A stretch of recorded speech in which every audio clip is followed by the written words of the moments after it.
Kumusta kayo mga padreng at welcome back to my channel, Barako Uno. Ang issue ng motor ni boss, pumapalya daw.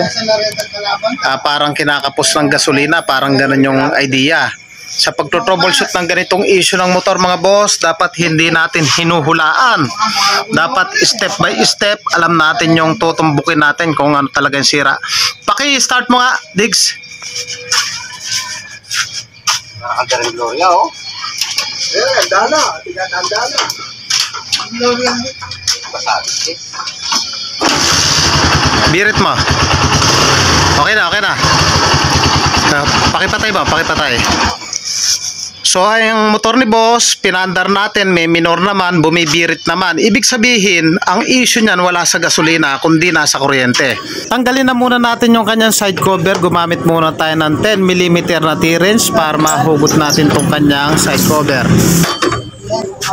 At pag ganyan ang issue mga boss ng inyong motor, parang nabibitinan daw ng gasolina o ng andar, o tanggalin lang natin side cover, tanggalin natin yung dalawang screw para matanggal natin yung kanyang battery. Ang target kasi natin dyan yung socket ng kanyang stator, so tanggalin na muna natin yung battery. Sa likod ng battery may pinakabahay yan, tatanggalin din natin, may dalawang screw po yan mga boss. Napaka-importante mga boss na dapat alam natin yung step by step kung paano natin susolusyonan yung mga ganitong issue ng motor, na in case na mangyari sa inyo, may mga customer kayo na ganito rin yung issue. So at least alam nyo na yung pupuntiryain nyo mga boss. So tanggalin na muna natin yung dalawang screw. Pagkatanggal natin ng cover na yan, mahanapin lang natin yung kanyang socket. So i-check natin kung anong dating ng socket niya. Minsan maluwag, minsan sobrang dumi naman. So kung madumi, linisin natin. Kung maluwag, sigipan natin. So yan, ilisya na lang na muna natin to. So hanapin natin yung kanyang socket. Ito, dito sa part na to, na dito yung kanyang socket. So yan, hugutin natin yung socket na yan. Mapapansin nyo, napakadumi mga boss. Ayan, tutok natin yung camera. Ayan o, punong-puno ng kala mo, putik. Ayan o. So linisin lang natin yan mga boss. So kalimitan nandyan ng issue ng Barako 1, Barako 2, kasi battery operated po sila. O tanggalin na muna natin yung socket na yan. Gumamit lang tayo ng long nose para matanggal natin. Dapat wala kang minor. Nasa kuryente yan. Ayan. Tingnan nyo, mapansin nyo, mahirap nang tanggalin. Siguradong napuno na yan ng putik o kalawang. So ayan, natanggal na natin. Mga padreng, pansinin nyo yung kanyang socket na puno na ng corrosion, putik.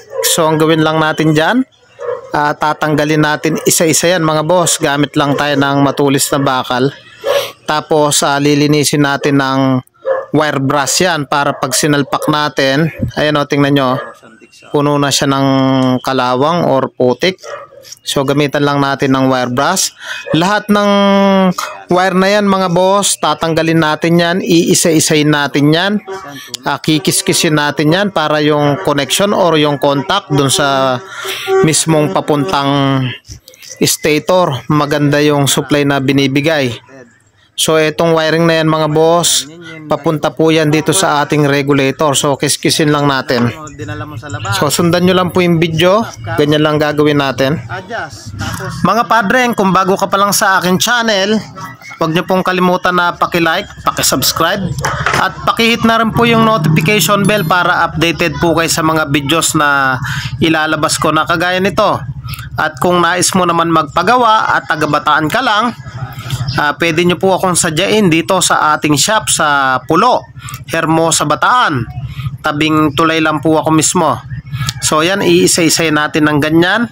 Baklasin natin lahat yan para maging maganda yung kanyang connection.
At pagkayari natin linisan yan mga boss, yung kaasawa niya lilinisan din natin.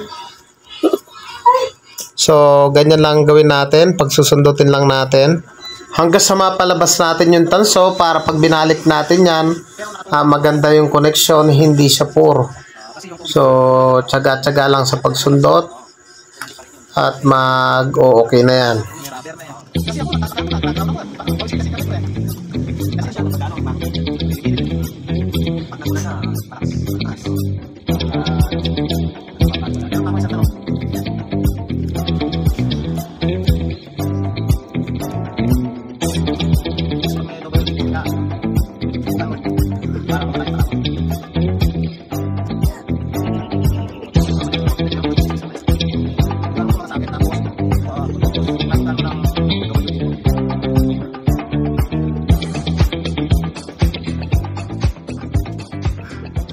At pagkayari nito mga padreng, punta naman tayo dito sa kanyang ignition coil. May makikita tayong dalawang wire. So, hilain lang natin yan. Pagsusundutin din natin yan, pwede rin natin ililis yung kanyang pinaka-cover. So, ginawa ko, sinundot ko lang. O pwede din natin kiskisin yung terminal niya. Para minsan kasi dyan din yung pinagmumulan kung bakit parang nabibitinan ng andar. So, ganyan lang ginawa ko. Sinundot ko lang. Tsaka natin ibabalik. Ayan, ganyan lang. Kiskisin lang natin yung terminal. Tsaka natin ibalik. So, yan. At pagkayari niya mga padreng, punta naman tayo dito sa kanyang regulator socket. I-check din natin kung corrosion. Sa pagkakataong yan, malinis naman. Nakikita ko yung tanso. Pero try ko din yan sundutan. Kahit pahapyaw lang. Tsaka natin ibabalik yan. So yan, ganyan lang gawin yung mga boss. In case na parang palyado yun, barako 1, barako 2. So ganyan lang gawin nyo. At sa pagkakataong yan mga boss, pwede na natin ibalik yung kanyang battery. Ibalik na natin yung kanyang pinakabahay ng battery. Tsaka yung kanyang terminal, positive, negative, ibalik na natin yan.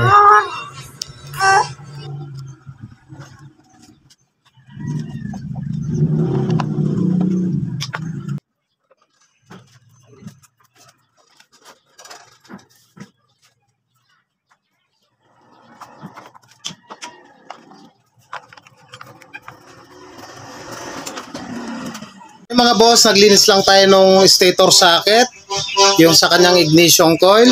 Inayos na rin natin battery. Sige boss, pakipandar mo, i-test ride mo na. Tapos check mo kung okay na yung andar.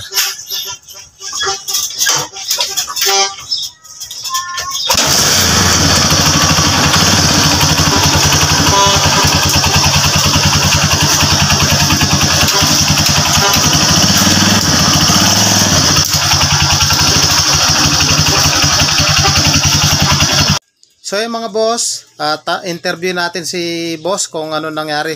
Boss, kumusta yung andar nung pagka-test drive? Okay naman. Okay siya? Nagbago? Nagbago. So yun, ang sabi ni boss, pa-tune up dahil nga parang nabibitinan ng andar. So pinandar natin sa unang video, hindi naman palyado yung carburetor. Naglinis lang tayo dun sa socket. Ang advice ko sa kanya, bugan ng WD-40 para totally malinis. Kaya naman kung bago ka pa lang sa akin channel at nagustuhan mo yung ganitong tutorial, huwag niyo pong kalimutan na paki-like, paki-subscribe, pakit na rin po yung notification bell para updated po kayo sa mga videos na ilalabas ko. Okay na boss? Okay na. Ayan, okay na daw. Thank you po sa inyo. God bless at mabuhay po kayo.